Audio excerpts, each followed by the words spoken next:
그렇습니다. 지금 민주당에서는 어떤 민생, 생존 투쟁 이런 식으로 지금 계속 전략을 이어가고 있는데요.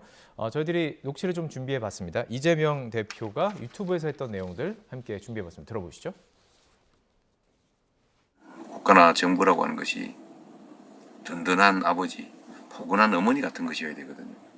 그런데 지금은 우붓 아버지 같아요. 매만 때리고 사랑은 없고 계모 같아요. 파치 엄마 같아요. 파치 엄마. 그런데 이걸 우리가 바꿔야 돼요. 이번이 위기이기도 하지만 바꾸는 기회이기도 합니다. 민주주의라고 하는 게 이렇게 허약하구나. 정권이 잘못하면 이렇게 순식간에 나라가 망할 수도 있구나. 우리는 뭐 다른 나라에서 이런 거 많이 봤죠. 아르헨티나. 정말 잘 살던 나라입니다. 근데 이게 정치가 망가지면서 아르헨티나 완전히 후진국으로 전락해버렸죠. 연일 좀 발언의 수위를 높이고 있습니다. 이게 다른 방송에서는 윤석열 정권 향해서 뭐 의붓 아버지, 계모의 의혹이기도 해서 조금 논란이 되기도 했는데 정권 심판론을 강조하면서 수위 발언 계속 높여가고 있어요. 어떻게 보세요? 이게 바람직하다고 보십니까? 좀 위험하다고 보십니까? 바람직하다고 생각해요. 예. 그러니까 정권 제가 아까 그 인유한 선대위원장이 했던 말에 이해가 안 되는 부분이 이번 총선거가 이념과 사상이 대립돼 있는 선거라고 보시면 그래서 문제예요. 이게 잘못 보고 계시는 거예요. 지금 선거는 친윤과 반윤, 개혁과 반개혁의 세력의 대결이에요.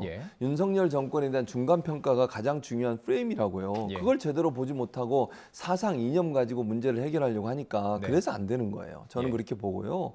그래서 국민의힘이나 뭐 이런 국민의 미래인가요? 이 정당들이 이번 선거가 국민들이 왜 화가 나 있고 대파 값에 그렇게 화가 난 이유가 뭔가를 고민하셔야 돼요. 민심이고요. 민생이에요. 국민들이 경제가 어려워가지고 먹고 사는 문제 때문에 힘들어 죽겠는데 이념 사상 얘기하고 있어요. 그래서 문제라는 거예요. 그러니까 이재명 대표나 민주당은 이번 선거는 결국 정권 심판론이 강하게 불고 있는 것이고 정권 심판의 가장 기저에는 민생이 있는 거예요. 대파 가격이 3,000원, 4,000원 하는데 그걸 대통령은 875원이라고 하는 그 특수한 가격, 그날 여러 가지 할인 내용들이 포함돼서 들어있는 가격으로 이해하시면 국민들은 현장에서 그걸 못 느끼는 거잖아요. 대통령실 이거에 대해서 다 반박을 했습니다. 그러니까요. 그러니까 대통령께서 일반 시민들이 느끼는 고통을 같이 느끼면서 그 부분에 대해서 문제 해결에서 나서는 게 필요할 텐데 그런 부분들이 되지 않는 부분들 때문에 결국 국민들이 화가 나 있는 거거든요. 근데 그런 부분들을 어떻게 해결할까를 얘기하는 게 여당으로서 해야 될 일인 것이지 이념 사상 가지고 선거를 치르겠다고 하는 것 자체는 저는 대단히 잘못된 접근 방식이라고 생각합니다. 어떻게 보세요? 그럼 지금 야당에서 하고 있는 정권 심판론의 어떤 그 선거인지 정말 민생을 놓고 하는 선거인지 정말 어떤 이념의 문제인 것인지 어떻게 분석하고 계신지 궁금한데요. 자, 정권 심판론이라는 것이 언제나 먹히지 않았어요. 지금까지 선거에서 8번의 선거가 있었습니다. 87년 체제 이후에. 그런데 말씀하셨듯이 정권 심판론이 있으려면 정권 심판론을 부르짖던 야당이 거의 다 승리를 했어야 되잖아요. 그렇지 않았어요. 8차례에서 한 차례 정도밖에 없었고요. 그다음에 집권 세력을 평가하는 건 맞아요. 왜냐하면 중간에 선거는 중간 선거라 그래서 미국도 역시 마찬가지지만 집권 세력이 잘했다 그러면 유권자는 여당을 뽑는 거고 집권 세력이 못했다 그러면 야당을 뽑는데 그 다음 단계로 넘어가요. 야당이 무조건 이 야당 찍어야지가 아니라 야당이 대한 세력인가를 판단해요. 야당이 대한 세력이 될 수 없으면 야당한테 찍지 않아요. 대표적으로 영국의 어떤 상황이냐면 1998년입니다. 당시에 존 메이어 총리가 당선이 됐는데 그때 당시에 최악이었어요. 지지율도 최악이고 노동당이 맨날 뒤지고 있고 다 여론이 노동당이 당선될 거다라고 얘기했어요. 언론도. 근데 메이어 총리가 이겼어요. 이유는 딱 한 가지예요. 뭐냐면 지금 닉 당수였거든요. 노동당에.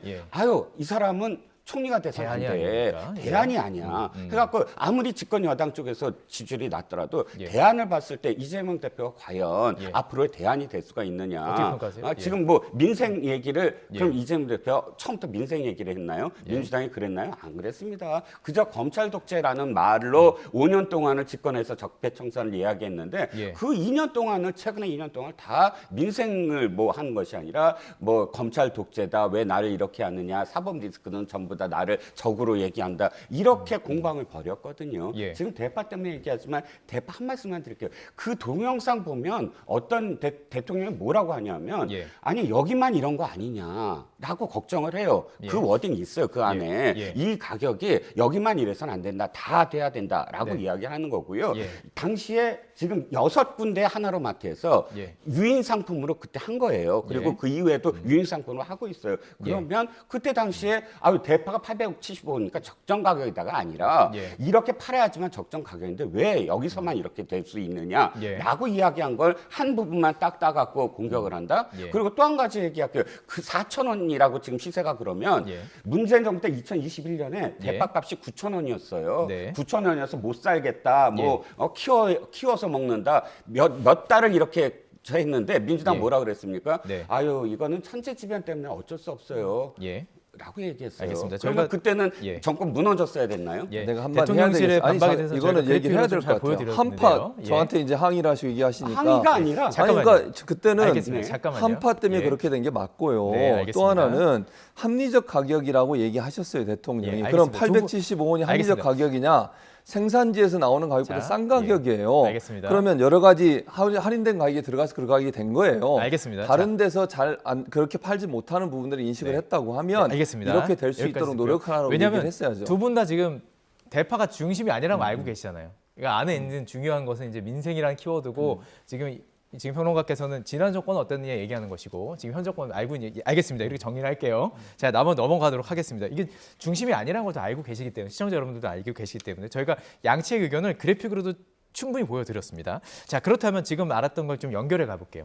대안 세력으로서의 이재명 대표, 지금 사법 리스크를 얘기하셨는데 어제 이제 출석을 했었고 그 이후에 이제 하는 과정 속에서 자기 재판 안 나와도 문제 없다 이런 좀 발언을 했습니다. 이건 어떻게 좀 들으셨나요? 왜냐하면 예. 어제 재판은 유동규 씨 증인에 대한 증인 신문을 하는 거예요. 예. 그러니까 예. 실제적으로 이재명 대표가 출석을 안 해도 재판 진행에는 별 문제가 없어요. 예. 물론 이제 형사 재판이니까 본인이 출석을 해야 되겠죠. 예. 그러니까 그런 상황에서 그런 의견을 냈다고 저는 보고요. 예. 또 하나는 이재명 대표가 물론 재판 과정에 출석을 열심히 하려고 하지만 제1야당 대표로 선거를 치르고 있잖아요. 네. 그리고 15일 남았습니다. 지금 15일 남은 상황에서 15일 동안 재판이 연기된다고 해서 이 재판에 크게 영향을 미친다고 보기도 어려워요. 선거도 상당히 중요한 거니까. 그리고요. 예. 또 하나는 지금 김건희 여사 관련된 주가 조작 관련된 재판도 네. 연기가 됐어요. 지금 예. 총선 때문에. 또 하나 정우택 의원 관련된 2심 재판도 예. 총선 때문에 연기가 된 상태예요. 예. 다른 또 이재명 대표의 다른 재판부는 또 받아줬어요. 예. 여러 재판 중에. 대장동 재판만 유일하게 지금 진행이 되고 있어요. 예. 그러면 15일 연기해서 그게 재판에 크게 문제가 생기고 또는 예. 재판 진행에서 반드시 해야 되는 이유도 없을 텐데 예. 예. 이런 중요한 선거를 앞두고서 민주주의의 중요한 선거인 총선에서 제1야당의 대표가 이 편의를 좀 요구해서 예. 연기해달라는 연기를 안 해주는 것도 저는 문제라고 생각해요. 예. 그리고 본인이 가능한 한 가려고 노력을 하잖아요. 어제도 그 바쁜 와중에 가서 재판에 출석을 했잖아요. 예. 그런 상황이기 때문에 재판 출석의 문제가 예. 크게 문제가 된다고 저는 보지 않아요. 예. 그리고 일반인들도요. 네. 큰 일이 있거나 문제가 있거나 사업차 뭐 어디 출장을 가야 되고 이런 경우에는 재판을 연기해주는 경우들이 종종 있습니다. 예. 그건 뭐 정치인이 아니라 일반인이 재판을 받더라도 네네. 그런 여러 가지 사례를 봤을 때 예. 15일이라는 기간 동안 연기해 주는 것이 크게 문제라고 보는 재판부 입장에 대해서 저는 개인적으로 좀 이해가 안 되는 부분이고요. 네. 그런 부분들이 사법 리스크라고 얘기하는 것도 저는 이해가 안 돼요. 예. 그럼 기소를 해서 검찰이 기소권을 갖고 해서 기소를 해서 재판을 받는 과정이잖아요. 예. 그거는 이재명 대표가 이렇게 저렇게 할 수 있는 상황이 아니에요. 예. 본인은 죄가 없다고 얘기하고 있고 여러 증거들도 아직 명확하게 나오지 않은 상태에서 예. 검찰이 무리한 기소를 했다고 주장할 수 있는 부분도 충분히 있다고 저는 생각합니다. 예. 그런 과정에 재판이 진행되고 있는데 기소를 하는 유일한 기관인 검찰이 재판을 기소해 재판을 받고 있으니까 사법 리스크가 있다. 예. 그건 최종적으로 결론이 나와봐야 되는 거죠. 예. 어제 이제 저희가 변호사랑 뭐 원칙에 대해서 좀 얘기를 나눠봤었습니다. 형사 재판에 있어서는 정치적인 요인이 어떤 재판을 미룰 수 있는 요소가 되느냐. 근데 이 부분에 대해서도 이제 여러 이제 논란이 있는 것이고, 근데 지금 중요한 것은 총선 전날에도 출석하는 요구를 받았어요. 이건 과연 뭐 재판부의 판단이 어떨지는 모르겠고, 이게 과연 뭐 20대 표심이라든지 중도층의 표심에 좀 영향을 줄까요? 어떻게 보십니까? 일단 이 재판에 네.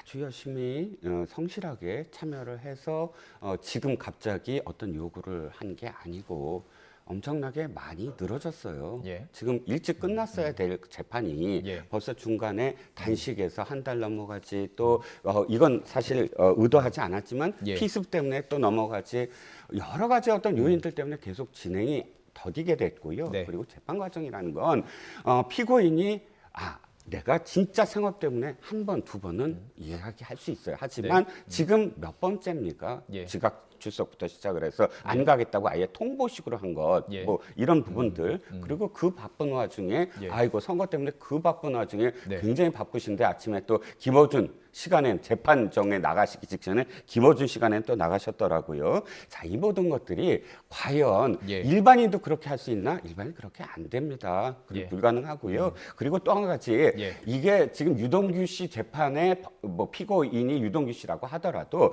바로 같은 어떤 사건이기 때문에 예. 이재명 피고인이 거기서 실질적으로 어떤 상황에서 질답을 하고 거기를 듣지 아니하면 예. 나중에 이렇게 핑계를 댈 수 있어요. 그 당시에 나왔던 재판에서 유동규 씨가 했던 답변은 내가 참여하지 않았으면 난 인정할 수 없다가 돼요. 예. 그러면 본인 재판을 그냥 지연시킬 수가 있어요. 예. 그러니까 재판부가 참석을 해서 예. 자, 당신도 똑같은 어떤 재판을 받고 있기 때문에 예. 이 사안은 별개 사안으로 볼 수 없다. 네. 재판부의 판단이 있잖아요. 예. 그리고 20대에 대한 얘기는 짧게 말씀을 드리면 예. 사실 이미 이건 상수예요. 예. 뭐 그러니까 이렇게 문제가 많은 사람을 야당 대표 뽑고 나서는 야당 대표를 탄압한다. 이런 어떤 논리가 이미 성립이 되어 있잖아요. 예. 이미 그 전부터 문제가 있었다는 건 다 알려져 있는 상태인데 예. 그래서 더 악화시켜서 더 이것이 무슨 문제가 되지는 않을 거다. 하지만 예. 그럼에도 불구하고 어쨌든 이재명 대표의 앞으로의 어떤 정치적 행보가 어떻게 됐든지 간에 이재명 대표가 진짜 성실했느냐 예. 모든 부분에서 사법부에도 성실한 어떤 모습을 과정이 보였느냐라는 중요하다. 건 예. 또 다른 부분일 것 같습니다. 예, 알겠습니다. 네. 넘어가시네요. 알겠습니다. 아니, 시간이 없어서 넘어가는데 알겠습니다. 문제가 감사합니다. 있다는 아니, 표현도 예. 잘 보세요. 이재명 대표가 알겠습니다. 문제가 있다는 예. 표현도 문제가 있는 표현이 무슨 아니, 문제가 그러니까 있다는 이렇게 거죠? 얘기하면 네. 내가 또다시 반박을 해야 하세요. 돼요. 알겠습니다. 그러면 예. 안 되잖아요. 아니 알겠습니다. 문제가 있다는 표현은 이재명 대표가 사법적으로 문제가 있는지 없는지는 최종 재판이 알겠습니다. 끝나봐야 아는 거예요. 예, 제가 괜히- 그걸 지금 최종적으로 알겠습니다. 재판 문제가 있다 없다라는 자, 부분은 다음 그 옛날에는 주제도 기소 자, 단계에서 다음 인정을 그러니까 했어요. 기소만 되면 지금은 네. 대법까지 확정돼도 인정을 안 하는 게 민주당이에요. 한명숙 아니, 총리 인정 지금까지 잘 안 보세요. 하죠. 그러면- 조국 총리, 조국 대표 인정 안 하죠. 알겠습니다. 딱 아니 언제까지 인정을 안 해요? 아니, 대법 확정돼서 인정한 잘 사람이 있어요. 들어보세요. 그쪽에서? 그리고 그러니까, 또 시간 딱 본인 15초 얘기만 하지 드릴게요. 말고 예. 잘 들어보세요. 아니 그러니까 본인 얘기가 아니라 그러니까 내 이게 공평하지 아니한 게 알겠습니다. 예. 내가 반박을 하면 또 하고 또 하고 해서 알겠습니다. 세 번이 저쪽에 치워주고 전 두 번밖에 알았어요. 안 하고 그래요? 있어요. 예, 지금 알겠습니다. 맨날. 예, 제가 예. 얘기할게요. 그러면 네, 지금 네. 이거 말씀하신 갖고 끝까지 것처럼 하실 거예요? 왜냐하면 그래서- 일단 좀 더 공평하게 드렸습니다. 그러니까요. 짧게 해주세요. 그러니까 예. 제가 말씀드린 네. 것처럼 기본적으로 재판은 끝나서 최종심이 나와야 결과가 나오는 거예요. 네. 기소가 되면 문제라고 얘기하는 건 타당하지 않고 알겠습니다. 무죄 추정의 원칙에도 어긋난 행동이고요. 알겠습니다. 예. 본인이 정치적으로 예를 들어서 끝나고 나서 다른 얘기를 할 수는 있지만 그게 끝나지 않은 상태에서 문제가 알겠습니다. 있다라고 단정적으로 얘기하는 건 잘못된 알겠습니다. 발언이라는 말씀드리는 사실 이 어떤 재판 결과에 대해서 뭐 이렇게 문제를 제기하고 사실 양측 다 있어 왔어요. 그렇기 때문에 이건 또 다른 주제이기 때문에 다른 또 시간을 내 가지고 더 집중적으로 토론해 보도록 하겠습니다.